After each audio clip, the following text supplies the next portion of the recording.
Welcome to Urban Knife Guy. Today we're going to have a look at this urban survival micro pouch for disruption, disaster or attack.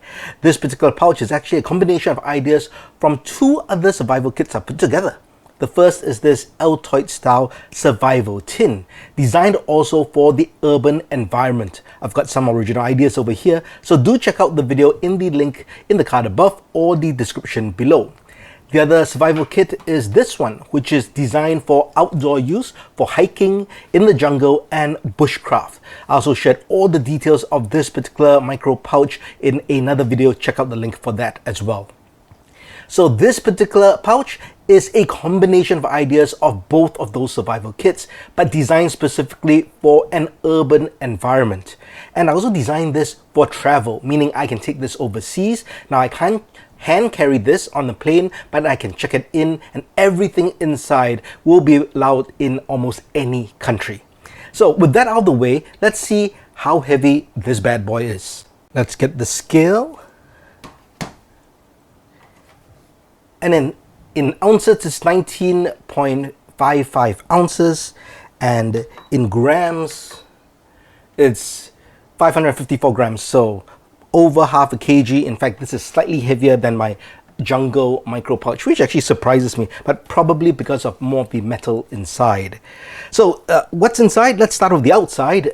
I do have two cable ties inside, and this is similar to my jungle pouch as well, and this is on the outside, really lodged in there, and that's for cordage. Unlike my jungle pouch, which I changed this lanyard to a longer paracord, I didn't think that was necessary. I wanted to keep it cleaner because this goes into my civilian bag. I didn't want too many things around it. So let's open it up and we kind of look inside. And you can see it's pretty well organized, and the way it's designed is also so that everything is held in place, not just with the elastic straps that goes with this Maxpedition micro pouch, but also just the way the items are inside to hold different items in. So it's pretty snug, and I think it holds pretty well, which is pretty important to me. But let's go through the items now. So we'll start off with the left side, and we'll start with my cutting tool. So I did want a cutting blade. I wanted something substantial. I didn't want like a small Swiss Army classic knife, but I also wanted something that I could carry into almost any country. So what I have here is the Boker Plus Tech Tool 1, and this is a slip joint knife. I've done a review on this. You can check that out separately as well. But I think this has a nice solid blade, good blade steel, bigger and thicker than a Victorinox knife. And what I also liked in this case is the glass breaker over here. And I think quite important in an urban survival situation where you might need to break through some glass. I also wanted to have a pry tool, and I used this particular one. This is the Leatherman Piranha, and this is the first version, not the second version. Now there are many EDC pry tools around. Many are very small, like 3 inches, very thin, and honestly I don't think those can actually do much work really to pry something, especially in a survival situation. You really need to get in there, need to open it up. This is at least substantial in terms of its thickness and its size, and you could use this side over here, or you could use the nail puller side over here. And there are also other tools such as the wrench boxes if you need to open up nuts and bolts in order to get through or bypass something. And there's also a bit driver over here, so it does come with this bit which you can pull out, and you put it through here, and you could use either the Phillips head or the flat head over here to unscrew something. So I find this substantial and useful. It is a bit heavy. I won't EDC this in my pocket, but I think as part of this particular survival pouch, it works very well. And I see this used in conjunction with the Leatherman style PS. And this is the style PS, so it's a keychain style Leatherman. I do have an addition over here, which I'll talk about in just a bit. But this particular style PS has the pliers, spring-loaded. You also have other tools on the sides. You have a pair of scissors, and you have tweezers over here. Small pair of tweezers in this slot. You also have a metal file. There is no blade on this particular knife, but I didn't need a blade here. What I really wanted was at that time to put in a driver, which is this over here. So this is an aftermarket part. In fact, it's a 3D printed part made by a guy. I got it on eBay. I'm going to put the link in the description below. And what happens is you actually fit this 3D printed part into here, and he provides a tiny screw that you can use to screw it in place. And then you get this bit part here, and you can put it in using the carabiner as a bit of a tension. And that holds in place to act as a driver. Again, now I have another screwdriver too, which this might not always work because of the way the position is. This is more like a traditional screwdriver or driver. So at least now I have this multi-functions. So I see, you know, these two could work together if I need maybe to hold the end of a bolt or a nut with the wrench box, and then I could unscrew it with the driver over here. So a lot of functionality with these two tools combined together. Over here, I've got some cordage. This is Kevlar thread, 2mm, very thick, very strong. That's 10 meters over here. I keep it just snug and tight over here. You never know when you might need some cordage. So Kevlar thread is strong, and I prefer it over this nylon braided thread or bank line, as it's also known as. And inside the pouch, I've got quite a bit of stuff. I've got some duct tape, just under 8 feet of duct tape. This is actually rolled around a Q-tip, which I then cut off the ends. So you get that very neat package, very compact package as well. So this actually isn't duct tape, this is gaffer's tape. So I prefer gaffer's tape as it doesn't leave that sticky residue, but it is more expensive. Got a trusty lighter. Never know when you might need a flame. I've got 2 tins. The first tin here is actually an identical tin to the one in my jungle survival pouch, and this is my fire kit. And inside over here I've got stormproof matches. I've got needles, light sticks or glow sticks. Let's see if we can get all this out. And that white thing is basically cotton infused with petroleum jelly or Vaseline and sealed up in the tube. Again, this is a tinder. These are the light sticks I mentioned. And I've got some hemp wick, which is covered in beeswax. So this makes for a good long-lasting wick, almost like a kindling if I need, again, to start a fire, need it more sustained. And on the other underside of this lid, what I have is the striking surface for matches, and I've covered it with duct tape. So what I did was I double-sided taped the striking surface to the underside of the lid, and then I put duct tape to protect it, or gaffer's tape in this case. So that's my fire kit. The other small metal tin, which I have in silver to kind of color code it and differentiate it from the fire kit, is a bit of a medical kit. And over here I've got some painkillers, 2 of them, eye drops, some antiseptic cream, also sealed in straws,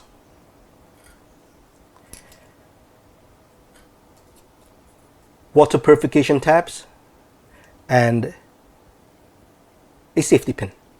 Finally, in the inner pouch, I have a little package here, which is in a plastic sleeve, and I've got 3 items.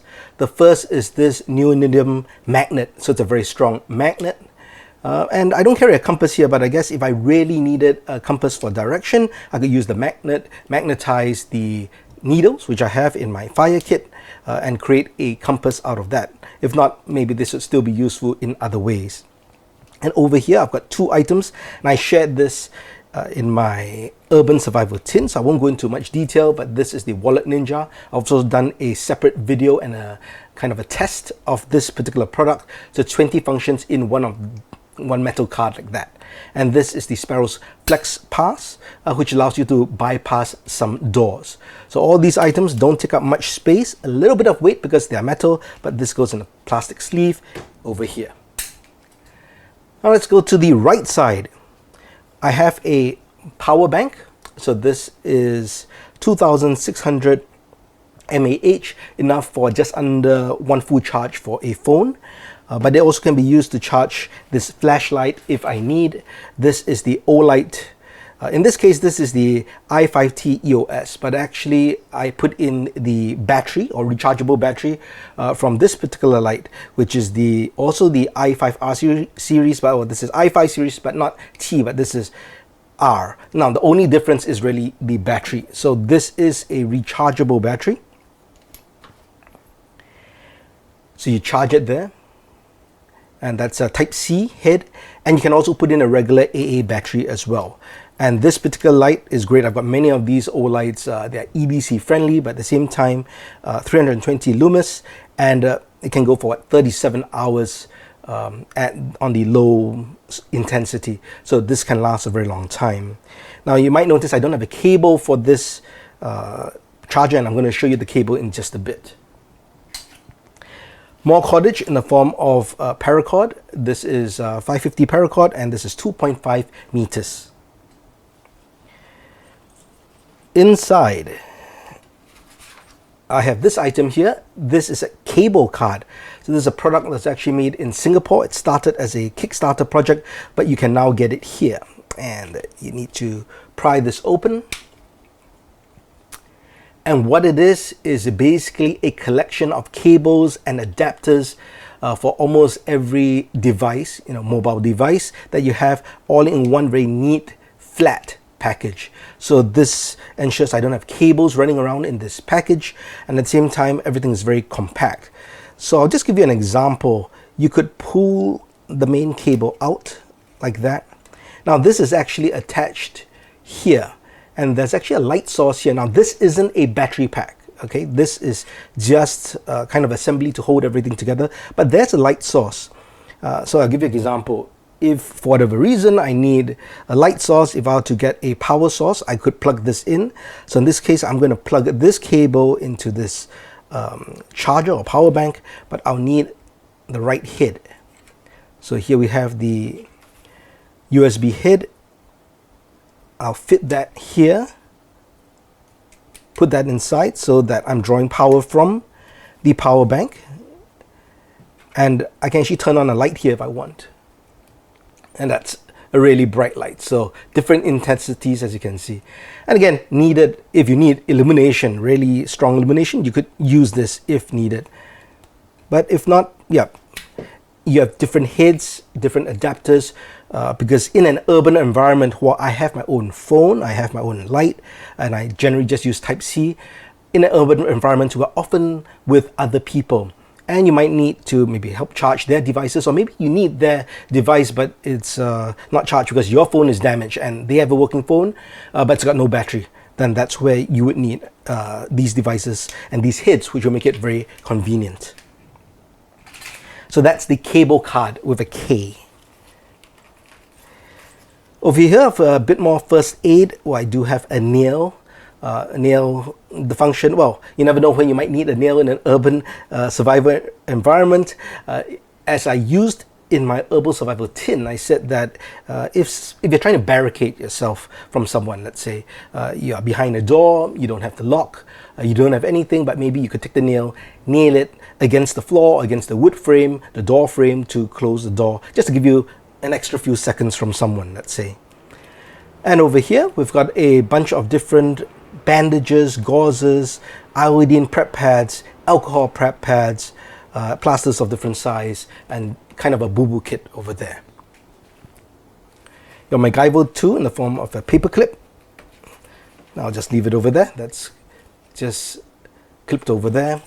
And that's all inside the pouches. So what remains is just on the outside here, attached to the cloth loop, I do have a small LED light, same as my jungle micro pouch as well. This is really, if you happen to be in the dark and you open this kit and you need to access items inside and you can't see anything, I could just feel for this, grab it and press that. And there's also a tab I can just press to keep the light on throughout. So it's again, secondary illumination source. And a survival whistle. Very important, not just Normally people think of whistles in a jungle environment or outdoor environment, but in an urban environment, also very important. If you happen to be stuck in a building, maybe there's a collapsed part of the building, you're stuck somewhere, you can't be shouting for rescuers all the time. That's where this whistle comes in, more than 100 decibels, so very loud. That is a survival whistle.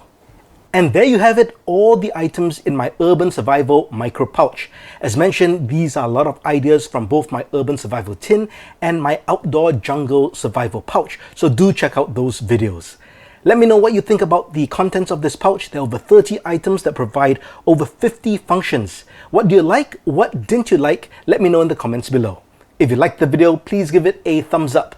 And if you like the content in general, please subscribe to the channel and hit that notification bell. Thanks for watching, and as usual, keep it folded, keep it safe.